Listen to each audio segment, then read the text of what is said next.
Buenas noches, amigos.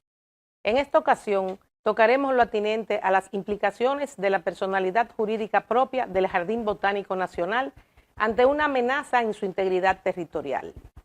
La ley número 456-76, que instituye el Jardín Botánico Nacional, Dr. Rafael María Moscoso, cuyo nombre pertenece al primer botánico dominicano, lo consagra como una entidad con vocación científica y educativa, orientada a fomentar la conservación de la biodiversidad, la investigación botánica y la educación ambiental en la República Dominicana.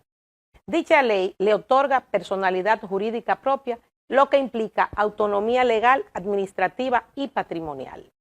Posteriormente, la Ley General de Medio Ambiente y Recursos Naturales, número 64 del 2000, en su artículo 23, establece que el Jardín Botánico queda adscrito al Ministerio de Medio Ambiente y Recursos Naturales, sin que ello implique pérdida de su autonomía funcional, jurisdiccional, ni financiera, ni de su personalidad jurídica, ni de su patrimonio. Esta disposición reafirma su capacidad para defender sus intereses institucionales, incluyendo la integridad de su espacio físico y natural. La creación del Jardín Botánico, por ley, persigue una finalidad primordialmente científica y educativa en aras de la conservación de especies vegetales en colecciones vivas, la investigación y documentación botánica, la educación ambiental y el acceso público con fines formativos y recreativos como todos conocemos. Se trata pues de un auténtico museo vivo de plantas, diseñado, mantenido y abierto al público en funciones científicas, educativas y ecológicas. ¿Por qué traemos este tema? Vamos a ver.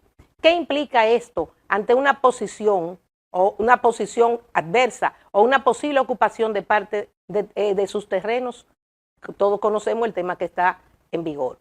Bien, el hecho de que el Jardín Botánico cuente con personalidad jurídica propia conlleva que puede ejercer defensa legal de su integridad territorial, incluso frente a otras entidades del Estado o terceros, al contar con legitimación procesal activa.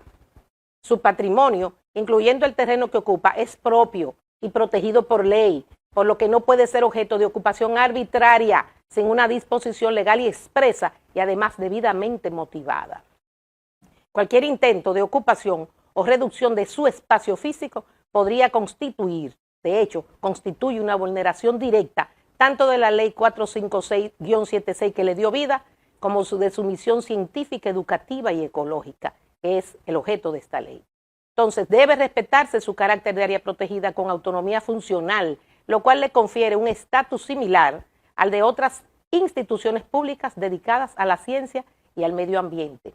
En consecuencia, cualquier intención de reducir, intervenir, modificar o utilizar parte del espacio físico del Jardín Botánico para fines distintos a los que legítimamente están establecidos en su ley, tal como sería la ampliación de la vía para fines públicos, de transporte público, constituye un principio, vulnerando el principio de legalidad, razonabilidad y proporcionalidad, que debe ser ponderado frente al interés público superior que representa la conservación ambiental, conforme establece la Constitución y la misma ley.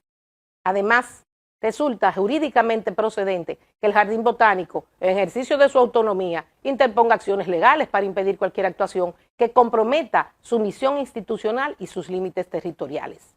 En efecto, la Constitución Dominicana del 2010, como expresión de las fuerzas sociales, económicas, culturales y políticas prevalecientes en nuestra sociedad, consagrada en el artículo 7 como la cláusula del Estado que dice que es social y democrático, significa que, entre otras cosas, que entre estos derechos se encuentran los derechos colectivos y difusos, y dentro de los derechos colectivos y difusos tenemos la preservación del patrimonio, del medio ambiente, el urbanístico, natural, el histórico, y por tanto también el espacio del Jardín Botánico.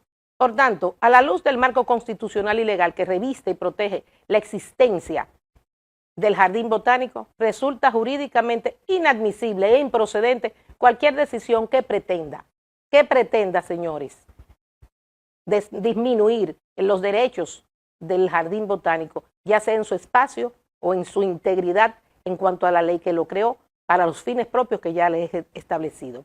Procede pues, en consecuencia, señores, detener cualquier intención que vulnere el estatus legal y territorial del Jardín Botánico Nacional.